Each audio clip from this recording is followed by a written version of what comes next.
In 1946, a small island community was told they needed to leave their homes temporarily. There was no emergency, no sign of danger, and no immediate threat to their safety. They were promised that the move would be short and that they would be able to return. That never happened. Within days, the entire town was empty, not because of war or a natural disaster, but because of a decision made far away by people who did not live there.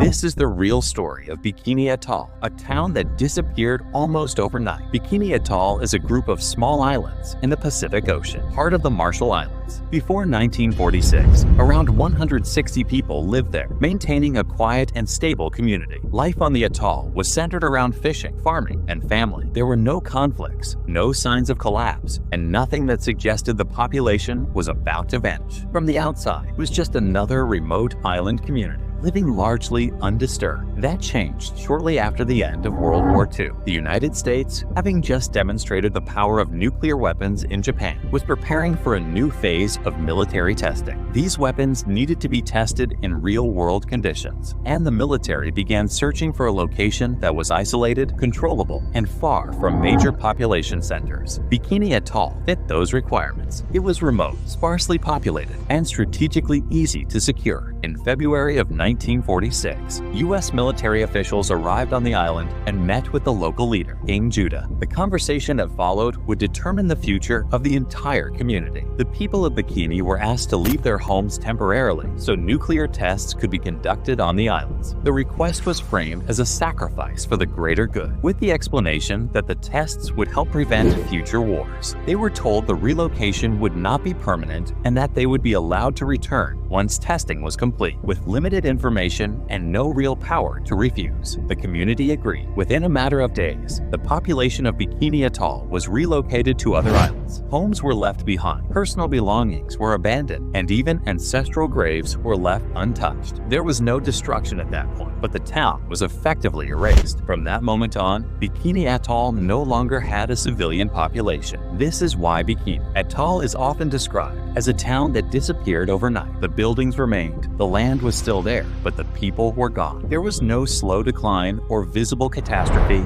only silence. What the residents did not know was that they would never return, because what the military planned to do next would permanently change the island. In the next part, we'll look at what those tests were and why Bikini Atoll became uninhabitable. The nuclear tests planned for Bikini Atoll were officially named Operation Crossroads. The goal was not simply to detonate bombs, but to study how nuclear weapons affected naval fleets, infrastructure, and the surrounding environment. At the time, nuclear warfare was still largely theoretical, and military planners wanted data they could not get from laboratory experiments. Bikini Atoll was chosen as a controlled environment where those tests could be carried out at full scale. In July 1946, the first test was conducted. A nuclear bomb, similar in power to the one dropped on Nagasaki, was detonated above the lagoon. The explosion instantly destroyed ships placed in the water below and sent shockwaves across the islands. From a military standpoint, the test was considered successful. However, scientists observing the aftermath noticed something troubling. Radiation levels were higher than expected, and radioactive material had spread far beyond the immediate blast zone. Just weeks later, second test was conducted, this time detonated underwater. This explosion produced a massive column of water and debris that rose thousands of feet into the air before falling back onto the islands and surrounding ocean. What came down was not just water, but radioactive fallout. Coral, sand, and seawater were contaminated and scattered across the atoll. This was one of the first clear demonstrations of how unpredictable and far-reaching nuclear fallout could be. At the time, scientists believed the contamination would fade quickly. Early radiation models suggested that the islands could be cleaned and reused within months. Based on those assumptions, military officials continued testing. Over the next 12 years, a total of 23 nuclear weapons were detonated at Bikini Atoll. Each test compounded the damage, increasing radiation levels in the soil, water, and food chain. One of the most significant tests took place in 1954, known as Castle Bravo. It was the largest nuclear explosion ever conducted by the United States, far more powerful than scientists had predicted. The blast released an enormous amount of radioactive material into the atmosphere, fallout spread hundreds of kilometers beyond Bikini Atoll, contaminating nearby islands and exposing other populations to radiation. This test marked a turning point. Scientists began to realize that Bikini Atoll was not just temporarily dangerous, but fundamentally altered. Radiation had entered the ecosystem. Coconut trees absorbed it. Fish carried it. The land itself had become unsafe. Even brief exposure posed serious health risks. What had been described as a short-term relocation was now clearly permanent by this point. The original residents were still displaced, living on islands with poor soil and limited resources. Attempts were made to resettle Bikini Atoll years later, but each time, radiation levels proved too high. Medical studies showed increased cancer rates and long-term health effects linked directly to the testing. The island could no longer support human life in any safe or sustainable way. By the time officials acknowledged this publicly, Bikini Atoll was already a symbol of irreversible damage. The town had not been destroyed in a single explosion, but erased through a series of decisions based on incomplete science and underestimated consequences. In the final part, we'll look at what scientists later admitted, how the story was handled publicly, and why Bikini Atoll remains largely uninhabited to this day. After decades of observation and study, scientists confirmed that the soil and water of Bikini Atoll were heavily contaminated with radioactive isotopes, particularly cesium-137 and strontium-90. These elements are highly persistent in the environment and accumulate in plants and animals, making the island unsafe for human habitation. Even small amounts of exposure could cause serious health problems, including cancer and genetic damage. Researchers studying the area noted that the radioactive contamination could last for hundreds of years, making it clear that Bikini Atoll would never, again, support a civilian population in a sustainable way. Experts involved in the nuclear testing later admitted that the long-term consequences had been underestimated. Dr. William Lanoway, a military scientist who studied fallout patterns, described the spread of radiation as far broader than any model could have predicted at the time. Official reports from the U.S. Department of Energy acknowledged that the relocation of Bikini's residents, initially considered temporary, became effectively permanent because the environment was irreversibly altered. The tragedy was compounded by the fact that the displaced population was moved to islands with poor living conditions, causing widespread hardship for years. In addition to environmental and health impacts, the story of Bikini Atoll also became a lesson in ethics and governance. The residents were promised that they could return, but those promises were never fulfilled. In the decades since the tests, the history of Bikini Atoll has served as a cautionary example of what can happen when scientific ambition, military priorities, and human lives intersect without adequate foresight. The town did not vanish in the dramatic sense of buildings collapsing or a natural disaster sweeping through. Instead, it disappeared quietly, erased by decisions, radiation, and the long-term consequences of human experimentation. Today, Bikini Atoll remains largely uninhabited, a ghost town in every sense. The abandoned homes, empty streets, and overgrown pathways stand as silent witnesses to a community that was removed from the world almost overnight in the name of science and national security. While the story of Bikini Atoll is often summarized as a military test site, the truth is deeper. It is a tale of human displacement, environmental transformation, and the unforeseen consequences of actions that seemed at the time temporary. It is a stark reminder that some decisions leave permanent marks and some towns, once gone, never truly return.